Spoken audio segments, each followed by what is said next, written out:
Every morning, thousands of teachers walk into their classroom already exhausted, not because they're not qualified for the job, not because they don't care, and not because they don't like it, but because they're already emotionally exhausted. Imagine loving something so deeply, yet slowly feeling it drain you. This is what teacher burnout looks like in America today. Teacher burnout is a growing national crisis that threatens educators' well-being, student success, and the future of our educational system. Schools and communities must implement structured mental health support and workload reform policies to reduce teacher burnout. According to the National Education Association, nearly half of teachers report experiencing high levels of stress and burnout on a regular basis. That means that 1 out of every 2 teachers is struggling just to get through the day. Burnout is not simply feeling tired. Psychologists Christina Maslach and Michael Leiter explained that burnout consists of emotional exhaustion, detachment from work, and a reduced sense of accomplishment. In fact, in 2021, a study by the RAND Corporation found that teachers report a higher level of job-related stress than adults in most other professions. When stress becomes consistent, people leave. Research from the Learning Policy Institute shows that teacher turnover is increasing nationwide, and burnout is one of the leading reasons educators leave the profession.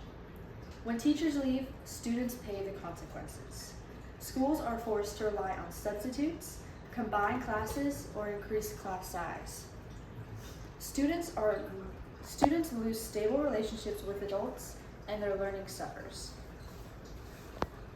The American Federation of Teachers reports that high turnover disrupts classroom environments and lowers overall student achievement. So this is no longer just a teacher problem.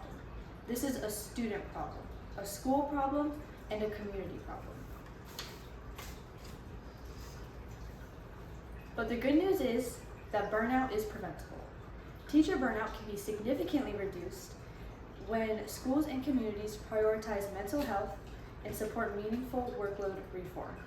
First, schools must provide structured mental health support for educators. This includes free and confidential counseling services, employee assistance programs, and regular wellness check-ins.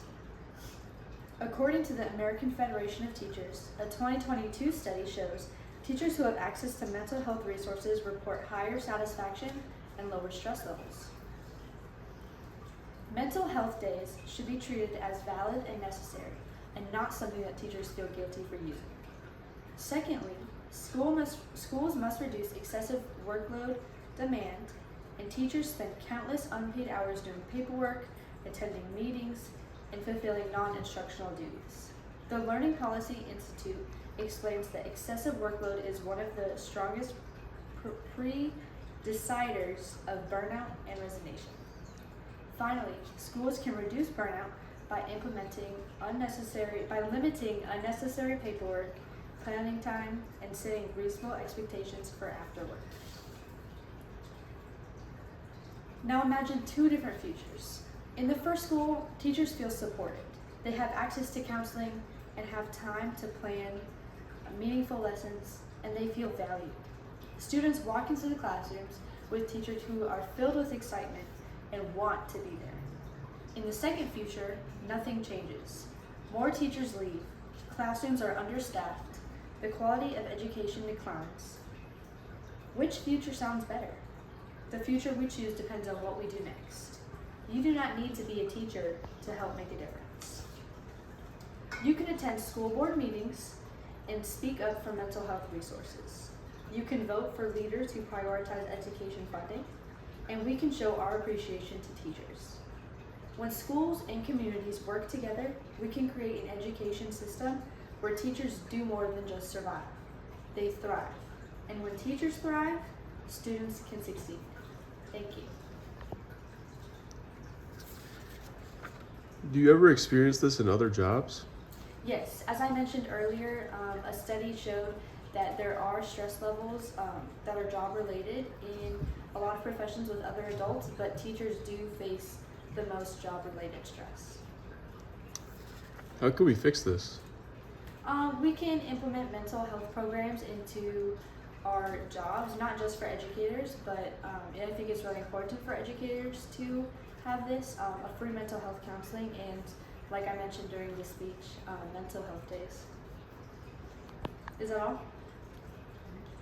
Thank you so much.